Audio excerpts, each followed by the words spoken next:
Hello friends, यहाँ पर बताएंगे जूलॉजी ऑनर्स पेपर 7 का इम्पोर्टेंट क्वेश्चन 2022 का समझ लीजिए, क्योंकि 2022 के क्वेश्चन से ही 4 या 5 क्वेश्चन को आना तय है। इसीलिए इस क्वेश्चन को पूरा कर लीजिएगा तो आप बहुत अच्छे मार्क्स ला सकते हैं। तो पहले तो ऑब्जेक्टिव पूछा जाता है, आप 20 नंबर का ऑब्जेक्टिव बना लीजिए या उसकी जगह पर आप शॉर्ट नोट्स बना लीजिए। मतलब आपका ऑब्जेक्टिव बनाना या शॉर्ट नोट्स बनाना कंपलसरी है।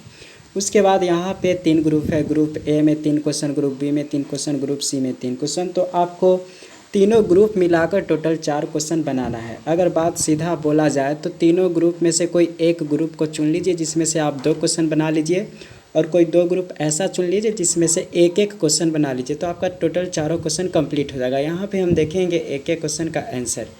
तो सबसे पहला है, मतलब पॉइंट आपको बताएंगे कि कैसे एग्ज़ाम में किस क्वेश्चन में क्या क्या पॉइंट लिखना है। सब अगर 10 स्टूडेंट्स हैं तो 10 स्टूडेंट्स का अलग अलग पॉइंट होगा, लेकिन जो मेरे अंदाज से जो अच्छा पॉइंट लगा है उस पॉइंट को हमने यहाँ पे ऐड किया और वही बताने की कोशिश की है। तो सबसे पहला दूसरा पॉइंट, मतलब क्वेश्चन नंबर दूसरा है कि गिव एन अकाउंट। पहला क्वेश्चन तो वो रह गया ऑब्जेक्टिव और शॉर्ट नोट्स। दूसरा क्वेश्चन है give an account of Lamarck's theory of organic evolution. तो ये क्वेश्चन है। फिर उसके बाद define isolation, discuss the various isolating agent and their importance in evolution. और उसका क्या इवोल्यूशन में इम्पोर्टेंस है ये भी बताना है। देन उसके बाद क्वेश्चन है कि discuss neo Darwinism, add note on its significance. इसका क्या सिग्निफिकेंस है वो भी आपको बताना है। तो इस तरीके से ये है। फिर ग्रुप बी में क्वेश्चन 3 है कि describe the faunistic peculiarities of Palaeozoic era. फिर है write the name of different geographical region of the world and describe the vertebrate fauna of Ethiopian region. उसके बाद 7th क्वेश्चन है कि define fossil, how are fossils formed and the age of fossil determine. Age का कैसे करते हैं तो वो आपको बताना। फिर उसके बाद ग्रुप सी में है describe the histology of mammalian integument. 9th question है give an account on the histological structure of mammalian intestine. 10th question है draw the neat and well level diagram of the following. मतलब सिर्फ diagram और उसमें क्या क्या level किया गया हुआ है वो आपको बताना है। तो इस तरीके से एक एक क्वेश्चन को, सबसे पहला क्वेश्चन है कि लामार्क्स थ्योरी बताना है। लामार्क्स थ्योरी है तो आप इतना सारा पॉइंट्स को लिखेंगे। सबसे पहला है लामार्किज्म। तो लामार्किज्म में आप यहाँ पे आपको बताना है लामार्किज्म के बारे में कुछ लिख दीजिए कि लामार्क साइंटिस्ट के बारे में। फिर उसके बाद इंट्रोडक्शन देना है। इंट्रोडक्शन के दौरान ही आपको ये भी लिख दीजिए कि लामार्क्स लॉ इज़ फॉलोइंग। मतलब जो लामार्क्स ने दिया था ये उनका लामार्किज्म निम्नलिखित बातों पर था। एक सबसे पहला है कि increase in size of animal. जो ये इवोल्यूशन होता है, इवोल्यूशन के दौरान ये increase in size of animals, यानी कि जैसे जैसे इवोल्यूशन होता है तो उसका साइज बढ़ते रहता है। तो ये पहला है। जो एक एक क्वेश्चन को बताएं, मतलब इसमें जो लिखा हुआ है थ्योरी, इंट्रोडक्शन में आप लिख दीजिएगा ये कि बहुत सारे साइंटिस्टों ने इवोल्यूशन के बारे में बताने की कोशिश किया गया। तो लामार्क्स ऐसे सबसे पहले साइंटिस्ट थे जिन्होंने इवोल्यूशन के बारे में बताने की कोशिश की है। तो इंट्रोडक्शन में समझे क्या क्या है, तो इसीलिए उनका इवोल्यूशन में सबसे बड़ा योगदान है। तो इस तरीके से बात को आप इंट्रोडक्शन में ऐड कर सकते हैं।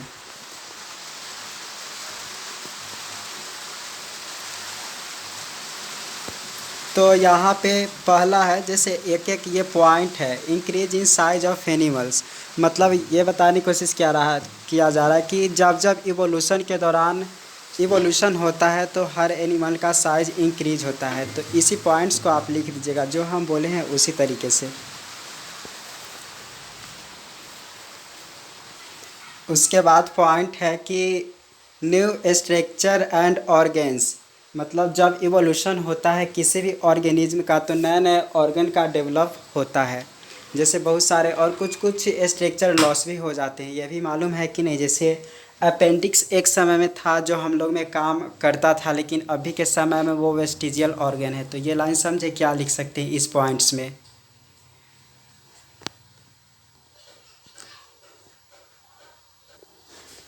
तीसरा पॉइंट है effect of use and disuse. इसका मतलब लामार्क्स तीसरा पॉइंट बता देते हैं। तीसरा पॉइंट में effect of use and disuse. हाँ, इसका मतलब इवोल्यूशन में ये बताया जा रहा है कि जब कोई चीज़ का यूज होता है तो वो चीज़ का इवोल्यूशन होता है, मतलब वो चीज़ धीरे धीरे उसका विकास होते चला जाता है। लैमार्क्स ने ये कहने की कोशिश की है। और डिसयूज मतलब जिसका यूज नहीं होता वो धीरे धीरे ख़त्म होते चला जाता है, मतलब वो समझिए ख़त्म होते चला जाता है। तो जैसे हमारा नाखून एक समय में था जिसका अच्छे से यूज होता था बहुत सारा काम में, लेकिन वो मतलब ये धीरे धीरे काम इसका ख़त्म हुआ, तो देख रहे हैं नाखून कितना आदमी का छोटा होने लगा। फिर आगे आने वाला 50-60 साल के बाद एकदम और छोटा रहेगा। तो ये चीज़ यूज एंड डिसयूज बता रहा है कि कोई चीज़ का यूज होता है तो वो चीज़ धीरे धीरे। और इसका अच्छा एग्जांपल एक और होगा, आपको पता होगा जिराफ जो धीरे धीरे पैर नीचे था तो वह गर्दन सीधा करके खाता था, फिर जैसे जैसे पैर की ऊंचाई बढ़ते चला गया तो वो भी धीरे धीरे उसका गर्दन भी वो हाइट बढ़ते चला गया। ये सब जानते होंगे। फिर उसके बाद है चौथा पॉइंट्स में inheritance of acquired character. Acquired character मतलब जो कैरेक्टर हम एक्वायर्ड कर लिए, मतलब अपने आप में समाहित कर लिए कैरेक्टर, वो कैरेक्टर इनहेरिटेंस होगा। इनहेरिटेंस मतलब जो हम हैं हमारे आगे आने वाले वंशज में भी उस तरह का कैरेक्टर का इनहेरिटेंस होगा। तो ये चौथा पॉइंट्स है। तो लैमार्क्स के द्वारा इतना सारा पॉइंट्स को एक्सप्लेन करना है। अब तब उसके बाद है कि क्योंकि सबसे पहले साइंटिस्ट थे जिन्होंने इवोल्यूशन कैसे हुआ वो बताने की कोशिश किए। उसके बाद जो साइंटिस्ट है मतलब उसका कुछ क्रिटिसिज्म भी हुआ, criticism of fault of Lamarckism. मतलब क्रिटिसिज्म ऑफ लैमार्किज्म में ये बताना है कि उनका क्या क्या थ्योरी के बारे में क्रिटिसाइज़ किया गया, आलोचना किया गया, मतलब उनका जो दिया गया था थ्योरी वो सब में कुछ न कुछ गड़बड़ मिला जिसके कारण क्रिटिसिज्म किया गया।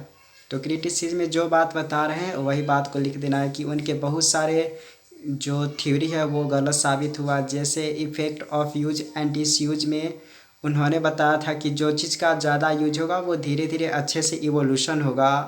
तो इसका ये साबित हुआ, जैसे हम लोग आँख से देखते हैं, अगर आँख का अगर हम लोग 24 घंटा में से अगर 20-22 घंटा देखेंगे, अगर जो 3-4 साल लगातार पढ़ेगा तो वो आँख का यूज करेगा तो क्या उसका आँख अच्छा रहेगा?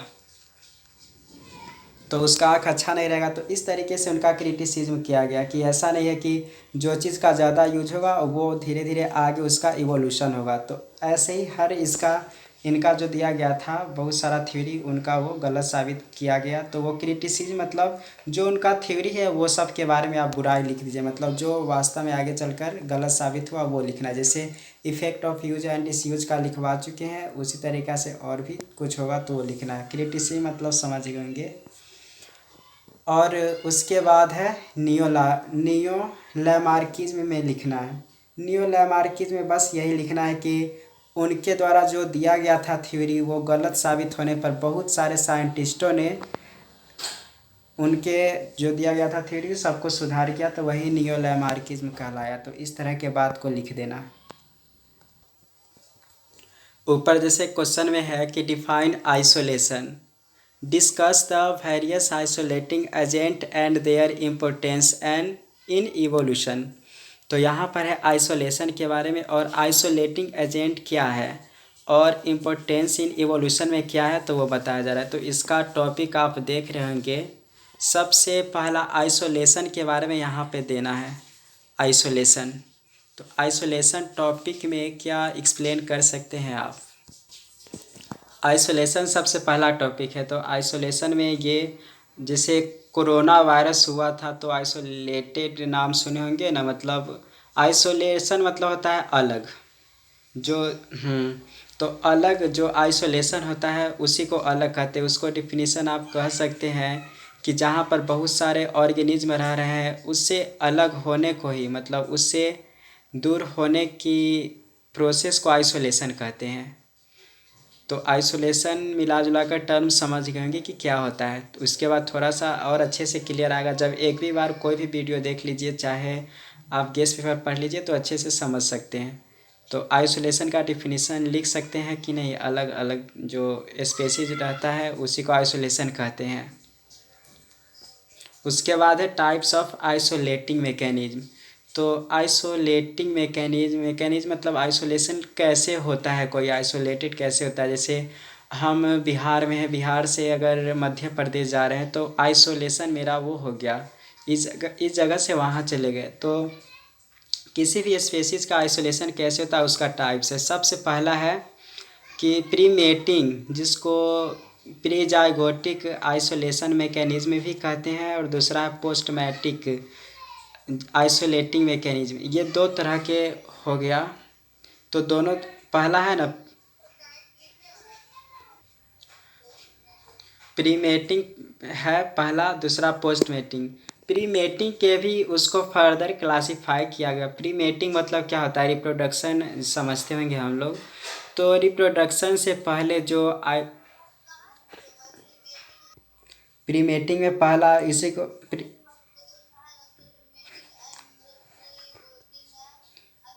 आइसोलेशन मैकेनिज्म, प्रीमेटिंग को ही प्रीजाइगोटिक कहते हैं, तो इसलिए प्रीमेटिंग के ब्रैकेट में लिखा गया प्रीजाइगोटिक आइसोलेशन मैकेनिज्म, जिसमें पहला है हैबिटेट आइसोलेशन, जिसको इकोलॉजिकल आइसोलेशन भी कहते हैं।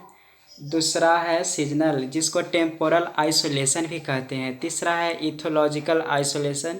चौथा है मैकेनिकल आइसोलेशन। तो ये प्रीमेटिंग का इतना सारा टाइप्स है। उसके बाद बी में है जो पोस्टमेटिंग, जो जिसको पोस्ट जाइगोटिक आइसोलेटिंग मैकेनिज्म भी कहते हैं। तो इसमें है पहला गैमेटिक मोर्टिलिटी, दूसरा है जाइगोटिक मोर्टिलिटी, तीसरा हाइब्रिड इनवायबिलिटी, फोर्थ है डेवलपमेंटल हाइब्रिड स्टेरिलिटी, फिफ्थ है सेग्रीगेशन हाइब्रिड स्टेरिलिटी, सिक्स्थ में है F2 ब्रेक डाउन और हाइब्रिड ब्रेक डाउन। फिर उसके बाद role of isolation in evolution. तो ये सब क्वेश्चन है, इतना सारा पॉइंट्स है। तो ये सब पॉइंट्स, क्योंकि जो पॉइंट्स लिखने के बाद आप मिला जुला कर इधर उधर वाला बात भी लिख देंगे एकदम थोड़ा सा उससे रिलेटेड, तो बहुत अच्छे से नंबर आएगा। तो ये सब पॉइंट है, ऐसे सब नाम से ही आपको पता चल जाएगा कि किसका क्या मतलब है। तो सबसे पहला दिखाई दे रहा होगा प्रीमेटिंग में, उसका है ना हैबिटेट आइसोलेशन।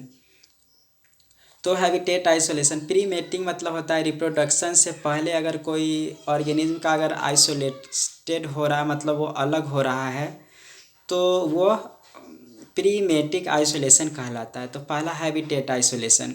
हैबिटेट आइसोलेशन मतलब हो गया जिसको इकोलॉजिकल आइसोलेशन कहते हैं, एक जगह से दूसरे जगह। जैसे यहाँ पे बहुत सारा बंदर रहा होगा, मतलब इस गांव में या मतलब मुजफ्फरपुर में, इसमें से अगर कुछ चला गया वहाँ पे, सपोज कीजिए दरभंगा, तो मुजफ्फरपुर से दरभंगा जो बंदर चला गया तो वो कहलाएगा हैबिटेट आइसोलेशन। तो पहला इसी तरह से बात को आप लिख सकते हैं, जो कुछ बोल रहे हैं वो सब थ्योरी में ही लिखना है।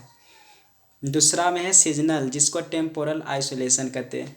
तो सीजन नाम से क्या पता चल रहा है कि जो सीजन के द्वारा आइसोलेटेड हो जाता है या सीजन के चलते अगर कोई ऑर्गेनिज्म अलग हो जाता है तो उसको सीजनल आइसोलेशन कहते हैं। तो ये भी इजी है, इसी बात को आप लिख सकते हैं कि which organism which is isolated through या चेंज इन सीजन, तो उसको सीजनल आइसोलेशन कहते हैं। इस तरह से अपना से लैंग्वेज बनाकर लिखना है। उसके बाद थर्ड पॉइंट है इथोलॉजिकल आइसोलेशन। इथोलॉजिकल आइसोलेशन मतलब ये प्री मेटिंग है, यानी कि मेटिंग होने से पहले अगर दोनों का मन मिट, आइसोलेशन का एक सिंपल ये भी मतलब होता है, जो मेन सबसे बात है कि रिप्रोडक्टिवली दोनों दो मतलब जो अलग स्पेसीज होते हैं रिप्रोडक्टिवली अलग करने को आइसोलेशन कहते हैं। तो एक हैबिटेट आइसोलेशन, दूसरा सीजनल आइसोलेशन, तीसरा है इथोलॉजिकल आइसोलेशन। इथोलॉजिकल आइसोलेशन मतलब किसी कारण से, जैसे ह्यूमन में जैसा भावना होता है उस तरीक़ा से बहुत सारे स्पेसीज में भी उस तरह के वो थिंकिंग आते हैं। तो थिंकिंग अगर सेम चीज़ अगर नहीं रहेगा, मतलब दोनों के बीच में अगर सही से मानसिकता नहीं रहेगा, तो वो आइसोलेशन जो होगा वह इथोलॉजिकल आइसोलेशन होगा। तो इथोलॉजिकल आइसोलेशन में मेन होता है मतलब मन से रिलेटेड, अगर मन है तो वो किसी कारण से मनमुटाव होकर अलग अलग दो स्पेसीज चला जाएगा, जिसके कारण रिप्रोडक्शन नहीं कर पाएगा, तो जो आइसोलेशन होगा वो इथोलॉजिकल आइसोलेशन कहलाएगा। प्री मेटिंग में ही चौथा है मैकेनिकल आइसोलेशन। मैकेनिकल आइसोलेशन जैसे कि पहले बता दें कि रिप्रोडक्टिवली दो स्पेसीज को रिप्रोडक्शन नहीं होने देना या किसी कारण से अगर नहीं करता है तो वो आइसोलेशन कहलाएगा। तो उसके बाद चौथा में है मैकेनिकल आइसोलेशन, इसी से रिलेटेड है। जैसे बहुत सारे ऑर्गेनिज्म होते हैं जिसका रिप्रोडक्टिव ऑर्गन जानते होंगे, उस ऑर्गन में कुछ प्रॉब्लम होने के कारण जो आइसोलेटेड होता है या आइसोलेशन होता है या जो अलग होता है, समझ रहे हैं, रिप्रोडक्टिव ऑर्गन अलग होने के कारण जो आइसोलेशन होता है वो कहलाता है मैकेनिकल आइसोलेशन। उसके बाद प्री मेटिंग में पहले ही बता दें कि रिप्रोडक्शन के बाद जो आइसोलेशन होता है आइसोलेशन, तो वो कहलाता है प्री मेटिंग या प्री जाइगोटिक आइसोलेशन। उसके बाद पोस्ट मेटिंग, जब समझिए फर्टिलाइजेशन हो गया, फर्टिलाइजेशन के बाद वो कहलाता है पोस्ट मेटिंग। तो फर्टिलाइजेशन में मालूम होगा कि जब मेल गोनैड फीमेल गोनैड का फ्यूजन होता है तो वो फर्टिलाइजेशन कहलाता है। तो फर्टिलाइजेशन के बाद भी वो आइसोलेशन होता है, मतलब अलग अलग स्पेसीज हो सकते हैं। जैसे गैमेटिक मोटिलिटी, अगर मेल का गैमिट या फीमेल का गैमिट अगर दोनों का मोटिलिटी अगर ठीक नहीं रहेगा, जो उसका पावर अगर नहीं रहेगा गैमिट का, तो वो उसके कारण भी आइसोलेशन हो सकता है। ये पूरा गैमिट से रिलेटेड है, यानी कि गैमिट से रिलेटेड जो आइसोलेशन होता है वो कहलाता है गैमेटिक मोटिलिटी आइसोलेशन। उसके बाद है जाइगोटिक मोटिलिटी। जाइगोट मतलब होता है जब रिप्रोडक्शन होता है मेल गैमिट जैसे कि स्पर्म हो गया और फीमेल गैमिट ओवम हो गया, जब दोनों का फ्यूजन हो गया तो फ्यूजन होता है तो वो जाइगोट कहलाता है। तो तो जाइगोटिक मोटिलिटी में वही बता रहा है कि उसके बेसिस पे भी आइसोलेशन होता है। ये बता रहा है कि जब रिप्रोडक्शन हो जाने के बाद अलग स्पेसीज जो होता है तो वो कहलाता है पोस्ट मेटिंग। तो पोस्ट मेटिंग में जाइगोटिक रिप्रोडक्शन होने के बाद ही तो ये मोटिलिटी का पता चलता है, जाइगोटिक के बेसिस पे वे अलग स्पेसीज बनते हैं, तो वो जाइगोटिक मोटिलिटी के अंतर्गत आएगा।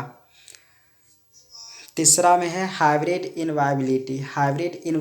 हाइब्रिड का अर्थ हम लोग समझते होंगे, दो अलग अलग स्पेसीज के बीच में अगर रिप्रोडक्शन होता तो वो हाइब्रिड इनवाइबिलिटी कहलाता है।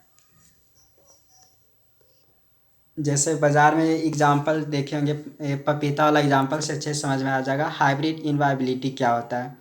जब फर्टिलाइजेशन होता है मेल और फीमेल का, तो फर्टिलाइजेशन अगर उसमें हाइब्रिड यानी कि कोई अगर दूसरा स्पेसीज है तो वो हाइब्रिड करके अच्छा स्पेसीज तो बन जाता है, लेकिन फिर से वह रिप्रोडक्शन करने लायक नहीं होता। आज तक आप कभी नहीं देखे होंगे कि जो मार्केट में खाते हैं पपीता, वो पपीता के बिया छींट देने से नया पपीता बनता, वो कभी नहीं देखे होंगे। शायद ऐसा होता भी होगा लेकिन बहुत ही रेयरली ऐसा होता है। लेकिन जो हम लोग अपना आसपास के पपीता को खाते हैं, मतलब जो उसका बिया अगर इधर उधर छींट देंगे तो वो पपीता का पेड़ हो जाएगा। तो तीसरा के मतलब ये बताने की कोशिश कर रहे हैं कि जो हाइब्रिड बनता है उससे इनवाइबिलिटी हो जाता है, मतलब वो एक अलग तरह के बन जाता है। वो फिर से हाइब्रिड मतलब समझिए नया जो ऑर्गेनिज्म बन गया, दो अलग अलग स्पेसीज मिलकर, तो इस तरह के हाइब्रिड वो सबसे अलग हो जाता है, तो वो हाइब्रिड इनवाइबिलिटी कहलाएगा। चौथा पॉइंट है डेवलपमेंटल हाइब्रिड स्टेरिलिटी। इसका मतलब ये है कि जब हाइब्रिड कोई ऑर्गेनिज्म है, जैसा कि आपको मालूम होगा जो कि एस मतलब गधा, तो गधा वो फर्टिलाइजेशन कभी नहीं कर सकता है, मालूम है कि नहीं, क्योंकि वो हाइब्रिड है। तो इस तरीके से जो हाइब्रिड होते हैं तो हाइब्रिड के पास स्टेरिलिटी आ जाता है, मतलब उसमें फर्टिलाइजेशन करने की क्षमता नहीं होता है। तो इस तरह के ये पोस्ट मेटिंग ही तो हुआ, जो फर्टिलाइजेशन के बाद नया ऑर्गेनिज्म बना, तो वो डेवलपमेंटल हाइब्रिड स्टेरिलिटी कहलाता है। उसके बाद सेग्रीगेशन हाइब्रिड स्टेरिलिटी है। सेग्रीगेशन हाइब्रिड स्टेरिलिटी कहने का अर्थ ये हो गया कि जो हाइब्रिड है वो स्टेरिलिटी तो है ही, लेकिन फाइनली अगर वो अलग हो जाएगा तो वो कहलाएगा। तो ऐसे ही कर कर के आपको एक एक पॉइंट को एक्सप्लेन लिखना है। फिर उसके बाद है F2 ब्रेक डाउन और हाइब्रिड ब्रेक डाउन जिसको कहते हैं, मतलब एक बार मेल और फीमेल का जो रिप्रोडक्शन होगा या फर्टिलाइजेशन होगा तो उसके बाद जो नया स्पेसीज होगा वो F1 कहलाता है। देन F1 में जो बना उसी के स्पेसीज, मतलब वो स्पेसीज से उससे कोई क्लोज रिलेटिव स्पेसीज से अगर करते हैं, वो अगर फर्टिलाइजेशन करवाते हैं तो वो F2 ब्रेक डाउन और हाइब्रिड ब्रेक डाउन वो कहलाएगा। तो जनरली आपको टॉपिक देख लिए क्या क्या है। उसके बाद है role of isolation in evolution. Isolation का क्या रोल होता है इवोल्यूशन में, वो आपको लिखना है। तो आप अब जैसे जब आइसोलेशन होता है तो मेन इसका जो दो तीन जैसे लिख सकते हैं। सबसे पहला तो ये है कि यहाँ एक इवोल्यूशन में हेल्प इसलिए करता है क्योंकि अलग अलग जाने के कारण वहाँ के कुछ कैरेक्टर को एक्वायर्ड करता है, कुछ कैरेक्टर को वो लेता है, जिसके कारण उसमें चेंजेस देखने को मिल जाता है। इसी तरीक़ा से फिर नया स्पेसिस के साथ वो जब रिप्रोड्यूस करता है तो न्यू तरह के ऑर्गेनिज्म बनाता है। तो ऐसे ही पॉइंट लिख कर आप बना सकते हैं क्या होगा। दो क्वेश्चन हो गया। दो क्वेश्चन के बाद तीसरा है डिस्कस नियो डार्विनिज्म। तो जैसा कि लैमार्किज़ में बताए थे कि लैमार्किज़ ने बहुत सारे थ्योरी दिए थे, उस थ्योरी में कुछ गलत हो जाने के कारण वो नियो लैमार्किज़्म आया। उसी तरीक़ा से ये भी क्वेश्चन है। इस क्वेश्चन में जो कहा गया है कि जैसे न्यू डार्विनिज्म में, तो सबसे पहले आप डार्विन थ्योरी, इसमें तो ऐसे इतना सारा टॉपिक लिखना है। सबसे पहले डार्विनिज्म के बारे में थोड़ा सा लिख दीजिए। डार्विनिज्म के बाद नियो डार्विनिज्म टॉपिक देकर इंट्रोडक्शन लिखिए। इंट्रोडक्शन देने के बाद मिला जुला कर उसी तरह के बात लिख लेंगे। तो नियो डार्विनिज्म में जो थ्योरी दिया गया था डार्विन्स के द्वारा, तो वो थ्योरी में कुछ सुधार किया गया था इन तीनों साइंटिस्ट के द्वारा। जैसे ह्यूगो डी वेरिज है, देन TH मॉर्गन है, वेन तब वैगनर है। ये तीनों ने अलग अलग थ्योरी दिए।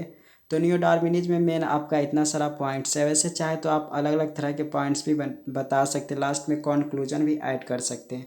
तो डार्विन में इतना सारा थ्योरी दिया गया था। जैसे है डार्विन थ्योरी इंट्रोडक्शन। डार्विनिज्म क्या होता है, मतलब डार्विन्स के द्वारा जो थ्योरी दिया गया था इवोल्यूशन के बारे में, वही कहलाएगा डार्विनिज्म। तो डार्विनिज्म ने इतना सारा ये उनका लॉ था या डार्विन्स थ्योरी ये सब था। सबसे पहले ओवर प्रोडक्शन ऑफ स्पेसीज, मतलब जो स्पेसीज ज़्यादा प्रोडक्शन होगा जिस स्पेसीज का, उसका संख्या भी ज़्यादा बढ़ेगा। दूसरा है limited supply of food and shelter, यानी कि जिस स्पेसीज का limited food and shelter supply होगा वो कम हो जाएगा। तीसरा है स्ट्रगल फॉर एग्जिस्टेंस, मतलब एग्जिस्टेंस स्ट्रगल करता है, स्ट्रगल में जो जीतता है वो आगे चलकर उसका इवोल्यूशन होता है। तो जिसमें बताया गया था इंटर स्पेसिफिक, मतलब अगर सेम स्पेसीज के बीच में अगर जैसे हम मनुष्य है और दूसरे मनुष्य से कंपटीशन है खाना रहने चाहे बहुत सारा चीज़ के लिए, तो वो कहलाएगा इंटर स्पेसिफिक स्ट्रगल। और वहीं हम है और कुत्ता एक जगह पर रह रहे हैं तो ये इंट्रा स्पेसिफिक होगा, अलग अलग स्पेसीज है। तो इस तरह के अगर स्ट्रगल करेंगे, दोनों कंपटीशन करेंगे रहने के लिए, खाने पीने उने के लिए, तो ये इंट्रा स्पेसिफिक स्ट्रगल होगा। फिर उसके बाद इन्वायरमेंटल स्ट्रगल, मतलब इन्वायरमेंट से बहुत सारे तरह के कठिनाई आते रहता है, अगर उसे स्ट्रगल करके रहने की कोशिश करेंगे तो ये कहलाएगा इन्वायरमेंटल स्ट्रगल। स्ट्रगल में जो जीतता है वही आगे चलकर बढ़ता है या उसी का इवोल्यूशन होता है। इस तरह से बात आप लिख सकते। फिर है universal occurrence of evolution and survival of the fittest, मतलब ये भी बात में आप लिख सकते हैं यूनिवर्सल अक्रेंस, और जो रिप्रोडक्टिव फिटनेस होता है उसका ही आगे इवोल्यूशन होता है। तो पूरा इवोल्यूशन से रिलेटेड उन्होंने बात बताया था। फिर इनहेरिटेंस में बताया था कि बहुत सारे कैरेक्टर आगे आने वाले, मतलब जो वंशज होते हैं उससे आता है। नेचुरल सिलेक्शन में भी बताया गया था कि नेचर के द्वारा जो सिलेक्ट होता है वो। तो आपको जनरली नियो डार्विनिज्म में था, जिसमें हमने डार्विनिज्म में भी बता दिया कि कितना सारा पॉइंट्स आप ऐड कर सकते हैं। तो ये डार्विन थ्योरी भी आ सकता है, इसीलिए पॉइंट्स को देख लिए, इतना सारा पॉइंट आपको लिखना होगा। फिर क्रिटिसिज्म ऑफ डार्विनिज्म, अगर डार्विन्स थ्योरी आया तो इतना सारा पॉइंट लिखना है। अगर नियो डार्विनिज्म में आया तो वो पॉइंट्स ऐड कर सकते हैं, लेकिन फिर भी आपको कम से कम ये पॉइंट ऐड ज़रूर कर लीजिए। तो हमने 3 क्वेश्चन बता दिया। ग्रुप ए का तो ऑल क्वेश्चन कंप्लीट हो गया। ग्रुप ए के बाद ग्रुप बी में देख लेते हैं। सबसे पहला है describe the phonetic peculiarities of Palaeozoic era. तो पेकुलियरिटीज मतलब होता है उसका खासियत, उसका फोनेटिक कौन कौन से खासियत था वो सब बताना। तो यहाँ पे इरा के बारे में हम जनरल बता देते, तब उसके बाद पैलियोजोइक इरा के बारे में अच्छे से बताएंगे। तो पहले ये जो एक इरा यहाँ पे सबसे पहले ये बता देते जो अलग अलग आया, यानी कि जियोलॉजिकल टाइम स्केल। पहले जो एक ईरा आएगा तो ये पहले पॉइंट बता देते हैं। पहले जो एक ईरा क्वेश्चन,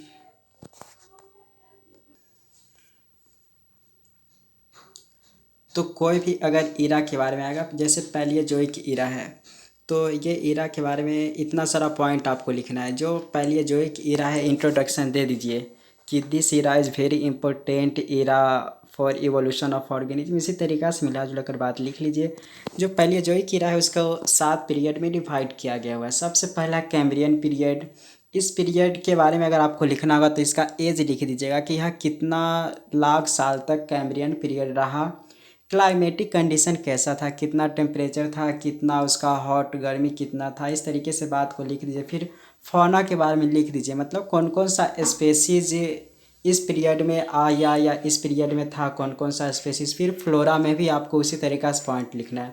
तो पहला कैम्ब्रियन पीरियड में ये पॉइंट, जो कि आपको दूसरा पीरियड है ऑर्डोविशियन पीरियड, इसमें भी यही सब पॉइंट है। तीसरा है साइलुरियन पीरियड, साइलुरियन पीरियड में भी यही सब पॉइंट्स को आपको लिखना है। फिर है डेवोनियन पीरियड, फिर मिसिपियन पीरियड, फिर पेंसिल्वेनियन पीरियड, फिर यहाँ पे है कि परमियन पीरियड। तो ये पहले जो कीड़ा में इतना सारा पॉइंट्स को आपको ऐड करना है। मतलब ये पहले जो एक एरा है उस 7 पीरियड में उसका डिवाइडेड है। जैसे नीचे वाला पीडीएफ में आएंगे हम, तो नीचे वाला पीडीएफ में बहुत अच्छे से समझ में आ जाएगा सब पीरियड के बारे में। जैसे क्वेश्चन है जियोलॉजिकल टाइम स्केल, जिसमें give an account of theories and principle pertaining to animal distribution. मतलब जो अलग अलग थ्योरी था कैसे वो एनिमल्स का डिस्ट्रीब्यूशन होते गया वो। तो जियोलॉजिकल टाइम स्केल ये टॉपिक में इतना सारा है। जैसे सबसे पहला आया था एजोइक ईरा, मतलब धरती पर जितना भी स्पेसीज है एक ऐसा भी समय आया होगा जिस समय कोई भी जीव जंतु नहीं था। ईरा मतलब होता है युग, तो उस युग को एजोइक ईरा कहते हैं। मतलब धरती बनने से लेकर अभी तक के ईरा को जो डिवाइडेड किया गया हुआ है, टोटल एजोइक ईरा में टोटल कितना है 6 ईरा है। तो 6 ईरा में सबसे पहला एजोइक ईरा जिस समय कोई भी नहीं रहा होगा इस धरती पर जीव जंतु, तो वो एजोइक ईरा कहलाया। उसके बाद दूसरा है आर्किजोइक ईरा। आर्किजोइक ईरा मतलब प्रिमिटिव, जैसे मोनेरा एकदम छोटा छोटा बैक्टीरिया टाइप के जो जीव जंतु आया होगा सबसे पहले, तो उस ईरा को कहते हैं आर्किजोइक ईरा। तो आर्किजोइक ईरा का एज, जियोलॉजिकल कंडीशन, लाइफ मतलब उसका एज कितना रहेगा।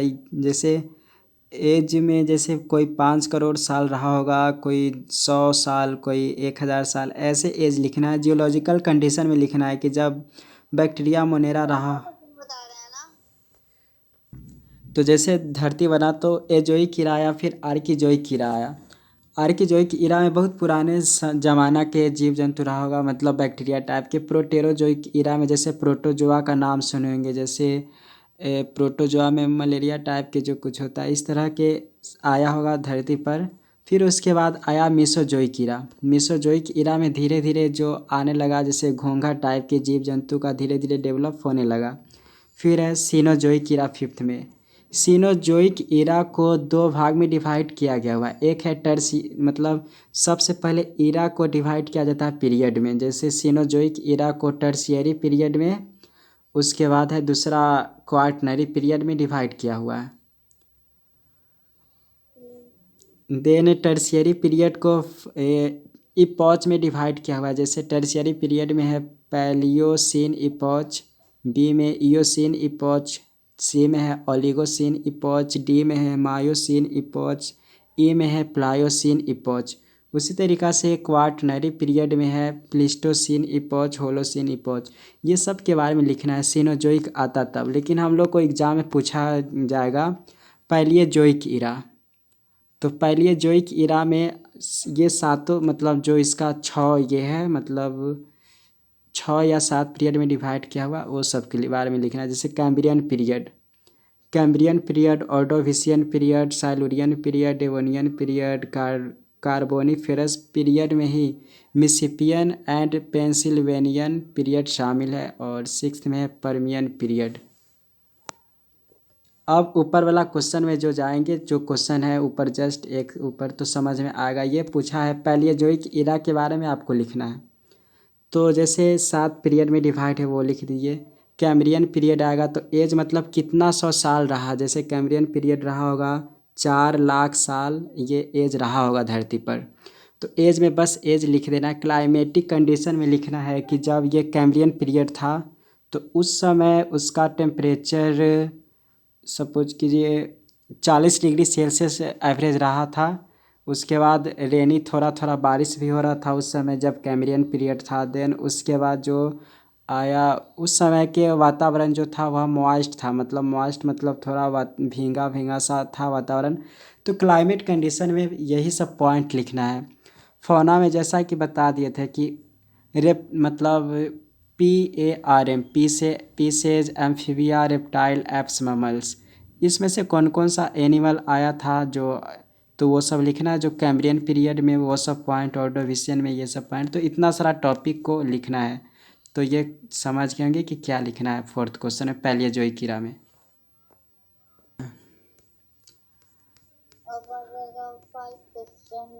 फिफ्थ क्वेश्चन मतलब जो कि इसमें write the name of different geographical region of the world and describe the vertebrate fauna of Ethiopian region.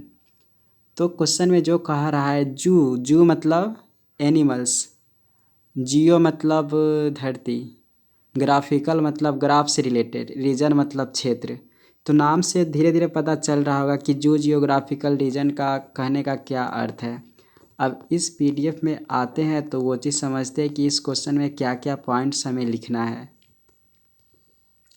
तो जियोग्राफिकल रीजन आप लिख दीजिए, ये परिभाषा दे दीजिएगा कि जियोग्राफिकल रीजन क्या होता है। मतलब बहुत सारे, मतलब जितने भी धरती पर एनिमल्स हैं सबको इस धरती पर अलग अलग रीजन में डिवाइड किया गया हुआ है पढ़ने के पर्पज से, तो वही कहलाता है जियोग्राफिकल रीजन। तो इस तरह से हम डिफिनीशन दे सकते हैं।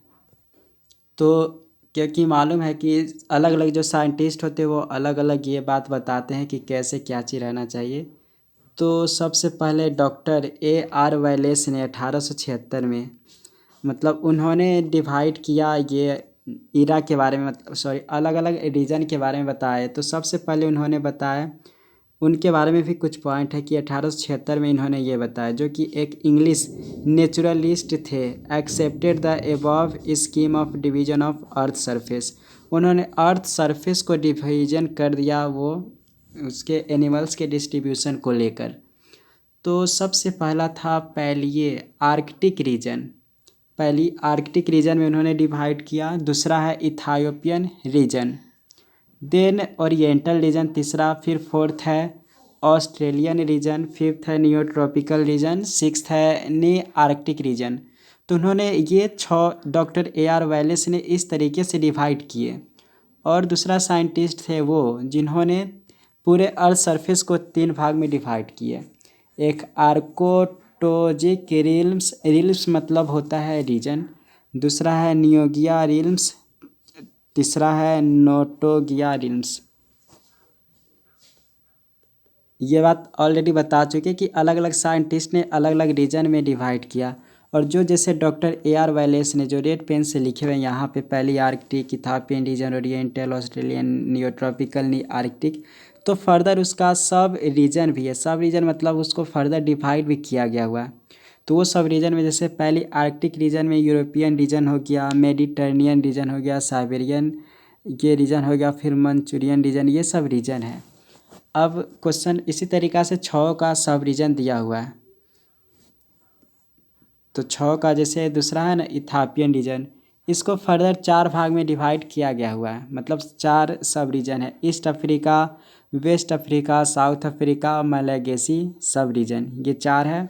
फिर ओरिएंटल रीजन को भी इस तरीके से डिवाइड, मतलब Burma, Indian, Ceylonese, Indo China, Indo Malayan.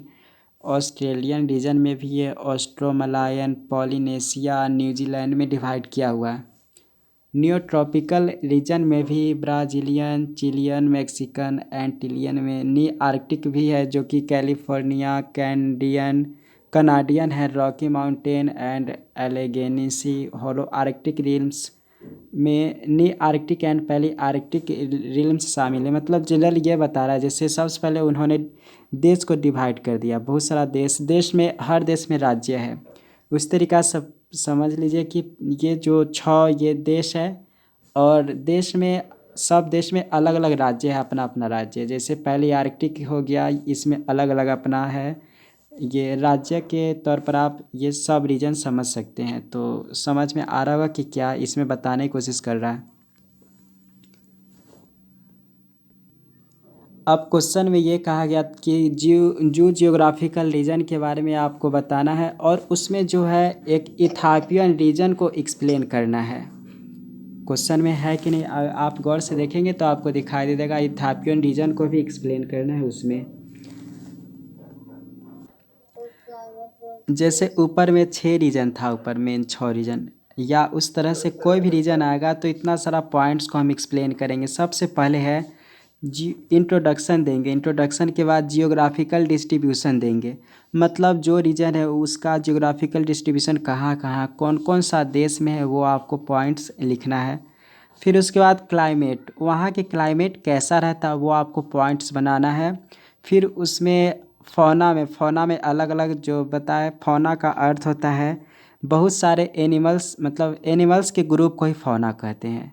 तो फौना में जैसे पीसेज, कौन कौन सा पीसेज इस रीजन में पाया जाता है, मतलब फिर है एम्फीबिया, कौन कौन से एम्फीबिया, रेप्टाइल्स, एप्स, मैमल्स, ये लिखना है। फिर sub division of this reason लिखना है। तो जैसे इथापियन रीजन को हम मान कर चलते हैं, मतलब ये क्वेश्चन इंपॉर्टेंट भी है। तो इंट्रोडक्शन आपको लिखना है, चाहे कोई भी रीजन रहता तो हम इंट्रोडक्शन ही लिखते।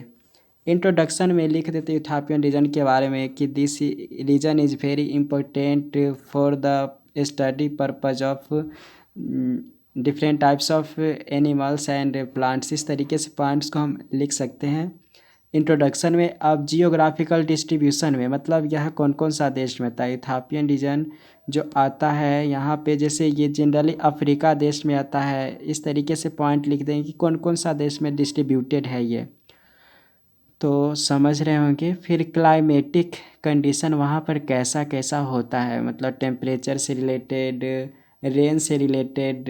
फिर इस तरीके से 3-4 पॉइंट्स लिख सकते हैं क्लाइमेट कंडीशन के बारे में। फ्लोरा मतलब वही प्लांट स्पेसीज हो गया।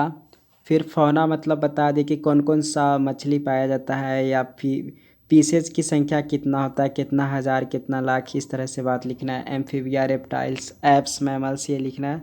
फिर सब डिवीजन ऑफ इथापियन रीजन के बारे में बस डिवीजन जो वो लिख दीजिए, जैसे East Africa, West Africa, South Africa, Malagasy sub division. तो ये क्वेश्चन ईजी था, समझ गए होंगे। यानी कि 6th क्वेश्चन है डिफाइन फॉसिल। सबसे पहले फॉसिल को डिफाइन करना है। हाउ आर फॉसिल फॉर्म्ड, यानी कि फॉसिल कैसे बनता है। उसके बाद एज ऑफ फॉसिल डिटर्मिनेशन। तो इसमें जनरली 3 टॉपिक है, 3 टॉपिक के अंदर भी बहुत सारा टॉपिक आता है, इसीलिए आपको ये सब पॉइंट अपनाना है। तो फॉसिल मतलब जनरल जानते हैं कि नहीं, जैसे बहुत पुराने ज़माने के स्पेसीज या जीव जंतु जो अभी उसका अवशेष मिलता है उस ज़माने के स्पेसीज, तो वो फॉसिल कहलाता है। तो फॉसिल मतलब जनरल समझ गए कि क्या होता है। तो फॉसिल का डिफिनीसन मिला जुला कर लिख दीजिएगा कि व्हेन द एंशिएंट, मतलब पुराने ज़माना के, when the ancient are buried, या जो उसका अवशेष मिलता है किसी भी एनिमल्स का, तो वो कहलाता फॉसिल्स। फॉसिलाइजेशन का एक टर्म है जिसका मतलब फॉसिल बनने की प्रक्रिया को फॉसिलाइजेशन कहते हैं। तो ये टर्म लिख सकते हैं, the formation of fossils is called fossilization. उसके बाद है formation of fossils flowing process, मतलब ऊपर क्वेश्चन में पूछा है ना कि how are fossils formed, fossil कैसे बनता है। तो फॉसिल बनने का इतना सारा प्रोसेस है, इतना सारा टाइप्स है कि अलग अलग तरह से कैसे फॉसिल बनता है। तो सबसे पहला है entire body preserved as fossil, मतलब और पूरे बॉडी को अगर वह प्रिजर्व रहता है तो वो entire body preserved as fossil. तो इस तरीके से भी फॉसिल होता है, ये मालूम होना चाहिए। जैसे इंटायर बॉडी प्रिजर्व यानी कि पूरे बॉडी को, जैसे आइस जोन, अगर स्पेसीज या मछली या कोई भी चीज़ अगर एकदम जहाँ ठंड आइस जोन हो, बर्फ़ का क्षेत्र हो, वहाँ पे कोई स्पेसीज अगर दब जाता है, मर जाता है, तो आप 50 साल के बाद भी जाएंगे देखने तो वहाँ पर पूरा बॉडी उसका सेम टू सेम, बस मृत शरीर रहेगा लेकिन वो आपको दिखाई देगा। इस तरीक़ा से हज़ारों लाखों साल पुराना स्पेसीज अगर आइस जोन में दबा रहता है तो वो फॉसिलाइजेशन इन आइस जोन होगा। तो ये टर्म समझ गए कि पूरे बॉडी को वे प्रिजर्व होकर रहता है तो वो कहलाता है entire body preserved as fossil. उसके बाद है बी में fossilization in petroleum and asphalt. Petroleum और एसफाल्ट में भी अगर कोई स्पेसीज है तो वहाँ पे उसका पूरा बॉडी प्रिजर्व रहता है। देन है preservation in inside amber. Amber मतलब सपोज कीजिए एक कार्टून, कार्टून में कोई स्पेसीज रख दीजिए, उसमें कुछ केमिकल के कारण वो स्पेसीज हज़ारों साल तक वैसा ही रहता है तो वो कहलाता है प्रिजर्वेशन इनसाइड एम्बर। उसके बाद पहला तो हम लोग देख लिए कि इसमें 3 आता है entire body preserved as fossil, जिसमें देख लिए fossilization in ice zone, fossilization in petroleum and asphalt. तीसरा है प्रिजर्वेशन इनसाइड एम्बर। अब ये दूसरा है by petrification of hard part. जब हार्ड पार्ट का पेट्रीफिकेशन का अर्थ उतना समझ तो नहीं आ रहा है, लेकिन जनरल आप समझ सकते हैं कि किसी कारण से हार्ड पार्ट अगर धंस गया किसी के अंदर तो इसी से रिलेटेड कुछ होगा, यानी कि हार्ड पार्ट्स का वो पेट्रीफाई होकर वो धरती के अंदर या कहीं भी अगर वो पार्ट रहता है तो वो इस तरीके से भी फॉसिलाइजेशन होता है। ये बता रहा है कि फॉसिलाइजेशन कैसे होता है, मतलब फॉसिल्स कैसे बनता है। तो हार्ड पार्ट का पेट्रीफिकेशन होकर उसके बाद पेट्रीफिकेशन ऑफ सॉफ्ट पार्ट का भी पेट्रीफिकेशन होकर ये बन जाता है। तो लगभग तीनों समझ गए होंगे क्या बताने की कोशिश कर रहा है। उसके बाद फोर्थ में है formation of mould and cast fossil. तो ये कहने का जनरल ये है, जैसे आप सांप का पोआ देखे होंगे, सांप का पोआ देखे होंगे तो जो वो कहलाता है सपोज कीजिए कास्ट। तो उस तरह के जो अवशेष देखने को मिलता है तो वो कहलाता है formation of mould and cast fossil. तो इस तरह के अवशेष भी बहुत सारा चीज़ का देखने को मिलता है। तो इसमें यह है कि formation of mould and cast fossil. Cast fossil का जनरल अर्थ ये होता है, जैसे सांप का पोआ आप देखे होंगे, अगर उस तरह के भी बहुत सारे ऑर्गेनिज्म होता है जो अपना कास्ट या अपना जो पार्ट होता है कुछ वो छोड़ देता है उस तरह की चीज़, तो वो कहलाता है कास्ट फॉसिल। तो इसके द्वारा भी कि बहुत सारे ऑर्गेनिज्म का फॉसिल बनता है। तो चौथा समझ गए होंगे अब क्या हुआ। एग्जाम्पल जैसे सांप का पोआ वाला, वो सांप का पोआ नहीं बल्कि उसके जैसा अगर कोई स्पेसीज का अवशेष मिलता है तो वो कहलाता formation of mould and cast fossil. तो ये इस तरह के फॉसिल कैसे बनता वो बताया जा रहा है। उसके बाद फिफ्थ है इम्प्रेशन फॉसिल। नाम से पता चल रहा था इम्प्रेशन मतलब तो इस इम्प्रेशन का मतलब होता है, एक एग्जाम्पल से ये चीज़ अच्छे से समझ में आएगा। जैसे बहुत पुराने समय में एक ऐसा ज़माना था जब ये रहा था मतलब डायनासोर। तो डायनासोर के अगर हाथ चाहे मतलब जो उसका पैर का निशान दिखाई देता है तो वो इम्प्रेशन कहलाता है। तो उस तरह के फॉसिल जो बनता है तो उस तरह के फॉसिल को इम्प्रेशन फॉसिल कहते हैं। तो अब कुछ समझ में आ गया होगा कि इम्प्रेशन फॉसिल क्या होता है। उसके बाद छठा है formation of tracks and trials. Tracks मतलब अगर रास्ता बना लेता है इम्प्रेशन के द्वारा। तो किसी किसी अवशेष ऐसे भी देखने को मिलता है कि उसका रास्ता बनता है तो वो कहलाता formation of tracks and trials. इसके द्वारा भी फॉसिल्स दिखाई देता है। और उसके बाद सेवेंथ है फॉर्मेशन ऑफ बरो फॉसिल्स। तो बरो फॉसिल में बरो मतलब होता है धंसा हुआ। तो जनरल कॉमन तरीके से यही ज़्यादातर मिलता है। कोई स्पेसीज हज़ारों लाखों साल पहले रहा होगा तो मिट्टी के अंदर धंसा रहता है तो उसका जो फॉसिल दिखाई देता है हज़ारों साल के बाद खुदाई करने पर तो वो कहलाता है फॉर्मेशन ऑफ बोरो फॉसिल, तो वो क्योंकि मिट्टी या किसी के अंदर धंस के वह फॉसिल बना तो इसलिए फॉर्मेशन ऑफ बोरो फॉसिल कहलाएगा। उसके बाद है ये determination of age of fossil by following method. तो इसमें कुछ नहीं कर सकते, थोड़ा सा रटना होगा। जैसे किसी भी चीज़ का कैसे हम एज डिटरमाइन करते हैं कि यह पत्थर कितना साल पुराना है, चाहे यह जो मर गया गिरगिट यह कितना साल पुराना है, यह हड्डी कितना साल पुराना है। तो वो 3 तरीके से निकालने का ये मेथड है। सबसे पहला है रेडियो एक्टिव कार्बन मेथड। तो रेडियो एक्टिव कार्बन मेथड में एज ऑफ फॉसिल निकालने के लिए जो कार्बन 14 इन फॉसिल, जो कार्बन 14 का मात्रा दिखाई देगा फॉसिल में वो लिखेंगे, और कार्बन 12 दिखाई देगा जो ओरिजिनल ऑर्गेनिज्म में वो नीचे लिखकर गुना हाफ लाइफ ऑफ कार्बन करेंगे। तो उस चीज़ से एज ऑफ फॉसिल वो कर निकल जाएगा कि वह कितना साल पुराना है। तो ये सिंपल सा फार्मूला इसलिए बताया कि इसमें बस थोड़ा सा आपको रट लीजिएगा कि एज ऑफ फॉसिल को कैसे डिटरमाइन करते। तो C14 in fossil by C12 in original organism Guna half life of carbon. तो ऐसे आप निकाल सकते हैं। फिर ड्रॉबैक्स ऑफ दिस मेथड, मतलब इस मेथड का कुछ ना कुछ खराबी होगा, तो वो खराबी लिख दीजिएगा कि इस मेथड से यह बहुत हार्ड होता है, बहुत ज़्यादा समय लग जाता है ये मेथड निकालने में। ऐसे कुछ कुछ करके आप लिख दीजिएगा ड्रॉबैक्स, मतलब इससे जो यहाँ पर उसके बारे में खराबी लिखना है। फिर पोटेशियम आर्गन मेथड से भी हम फॉसिल का एज डिटरमाइन करते हैं। फिर तीसरा है लेड यूरेनियम रेशियो मेथड से भी। तो ये टी हो गया, मतलब टी कहने का टाइम इन ईयर्स, L/U गुना 7.6 गुना 10⁸ करेंगे तो हम लेड यूरेनियम रेशियो मेथड से किसी भी चीज़ का निकाल लेंगे। मतलब लेड उसमें कितना क्वांटिटी ऑफ लेड इन ग्राम लेंगे, और यू मतलब यूरेनियम क्वांटिटी ऑफ यूरेनियम इन ग्राम गुना 7.6 गुना 10⁸ करेंगे तो उसका एज निकल जाएगा जो फॉसिल होगा। तो इस क्वेश्चन में जनरल इतना सारा पॉइंट्स को आपको एक्सप्लेन करना है, जो जो एक एक करके हम बता दिए। तो क्वेश्चन में कहा गया था फॉसिल को डिफाइन करने के लिए फॉसिल कैसे बनता है, तो ये सब इतना सारा तरह से बनता है वो बता दिए। उसके बाद एज कैसे निकाल सकते वो भी बता दिए। नेक्स्ट क्वेश्चन देखते हैं फॉसिल के बाद कौन सा क्वेश्चन है। तो इस क्वेश्चन में भी जो भेजे उसमें देख सकते हैं, यहाँ पे है।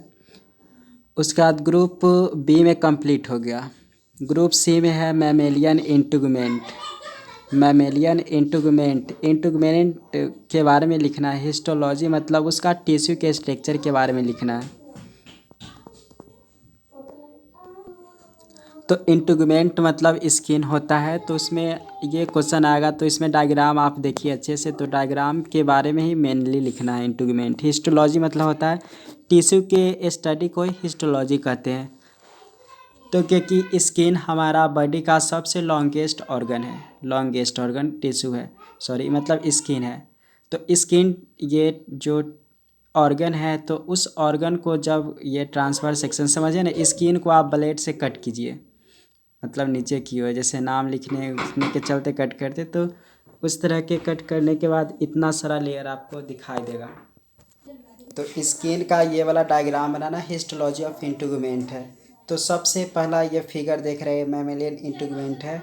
सबसे ऊपर आप देखेंगे तो हेयर हमारा थोड़ा थोड़ा रहता है कि नहीं पूरे ऑर्गन में लगभग, तो हेयर आपको दिखाई देगा। फिर हेयर के जस्ट बगल में देखेंगे तो हेयर फॉलिकल दिखाई देगा, हेयर फॉलिकल। हेयर फॉलिकल के जस्ट थोड़ा सा नीचे देखेंगे तो थिक सबस्ट्रेटम दिखाई देता है। वो बस नाम है, तो ना उस नाम से रिलेटेड 2-4 पॉइंट सबके बारे में मिला जुला कर लिखना है। उसके जस्ट नीचे आएंगे तो मालपीजियन लेयर दिखाई देगा। तो क्योंकि हमारा पूरा बॉडी जो है वह 3 मतलब जो हमारा इंटीगुमेंट है या स्किन है 3 पार्ट होता है। सबसे ऊपर वाला पार्ट को एपिडर्मिस कहते हैं। फिर उसके बाद सेकेंड वाला पार्ट को डर्मिस लेयर कहते हैं, जो कि आपको इसी में कहीं दिखाई देगा। लास्ट वाला पार्ट को हाइपोडर्मिस कहते हैं। तो एपिडर्मिस, फिर सेंसरी पैपिला दिखाई दे रहा होगा, या ये बाद में पढ़ाएंगे। एपिडर्मिस हो गया, फिर उसके बाद सेंसरी पैपिला दिखाई दे रहा है। सेंसरी पैपिला कॉर्पसेल्स का मतलब ये होता है कि वो सेंस करने का काम करता है। कुछ भी अगर हमारे बॉडी पर सेंस होना होता है तो ये हेल्प करता है। यही सब पॉइंट्स को ऐड कर कर के लिखना है। फिर एरेक्टर पीली, मतलब अगर कभी हमारा हेयर कभी ये खड़ा होता है तो ये एरेक्टर पीली के ही कारण वो खड़ा होता है। नर्व मतलब ये कोई चीज़ को अगर सूचना पहुंचाना होता है तो वो नर्व के द्वारा होता है, जो कि डर्मिस लेयर में होता है। फिर है हेयर पैपिला स्ट्रक्चर, भी आपको दिखाई दे रहा होगा। फिर फैट सेल मतलब अगर कोई चीज़ खाते तो यहाँ पे हमारा इकट्ठा रहता है फैट सेल में। फिर लास्ट में हमारा ब्लड वेसल्स होता है। ये मैमेलियन इंटीग्यूमेंट में इतना सारा स्ट्रक्चर है। अब इसमें देखते हैं कौन कौन सा टॉपिक है। तो सबसे पहला आपको दिखाई दे रहा होगा, जैसे पहले बताया कि इसका इंटीग्यूमेंट में लिख दीजिएगा स्किन के बारे में कि skin is a very important organ of human body which help in sensation. ऐसे ही कुछ कुछ कर कर के आप लिख सकते हैं। इंट्रोडक्शन में चाहे इंटीग्यूमेंट कोई एक टॉपिक भी दीजिएगा तो काम चल जाएगा। 3 लेयर्स ऑफ मैमेलियन स्किन, जो पहला बताए थे कि एपिडर्मिस लेयर है, दूसरा डर्मिस लेयर है, फिर तीसरा हाइपोडर्मिस है।